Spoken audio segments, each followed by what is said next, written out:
আজ আমি half boiled egg বানাবো। এর জন্য কি নিয়েছি, 3টে হাঁসের ডিম নিয়েছি, একটা স্টপ ওয়াচ নিয়েছি, ওর জন্য আমি মোবাইল ইউজ করব স্টপ ওয়াচের জন্য, আর হাফ সসপ্যান জল নিয়েছি।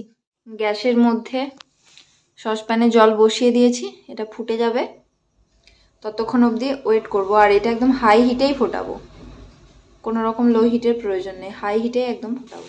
জলটা যখন এরকম টকবক করে ফুটবে, আর এই ফুটতে সময় নিল 2 মিনিট, তখন আমি এবার একে একে ডিমগুলো দিয়ে দেবো এর মধ্যে, খুব হালকাভাবে, যেমন ঠক করে লেগে না যায় আর হাতের মধ্যে ভাপও না লাগে, একদম আস্তে আস্তে ডিমগুলো দিয়ে দেবো। আমি এখানে 3টে ডিম দিচ্ছি, ব্যাস আবার হাই হিটেই দিয়ে দেবো, একদম হাই হিটে এটা ফুটবে, আমি ততক্ষণ ফোটাবো।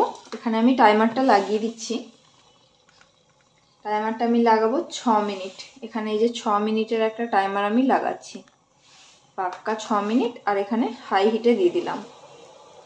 এবার 6 মিনিট অবধি আমি ওয়েট করব, তারপর 6 মিনিট বাদে সঙ্গে সঙ্গে ঠান্ডা জলে ধুয়ে দেবো, তারপরে সঙ্গে সঙ্গেই ছাড়িয়ে নেব, তাহলে এটা পারফেক্টলি হাফ বয়েলড হয়ে যাবে। এটা এখনও 2 মিনিট 30 সেকেন্ড আছে, দেখি জলটার কি অবস্থা।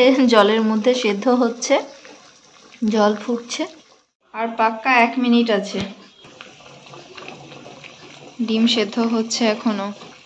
গ্যাস অফ করে দিলাম, এবার সঙ্গে সঙ্গে বেসিনের ঠান্ডা জলে দিয়ে দেবো, একদম ঠান্ডা জলে মধ্যে দিয়ে দেবো।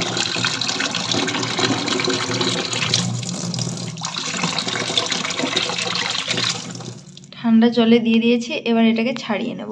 প্রথমে ডিমটা একটুখানি ঠুকে নেব মেঝের মধ্যে, সুন্দর করে ছাড়িয়ে নিয়েছি, এই যে খোসা একদম বেরিয়ে গেছে। এবার দেখবো একটা কেটে কীরকম কী অবস্থা হয়েছে, বয়েল নাকি ফুল বয়েল নাকি কী অবস্থা, একটুখানি কেটে দেখি।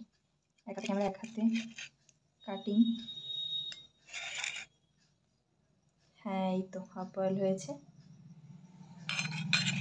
ভালোই হয়েছে একদম।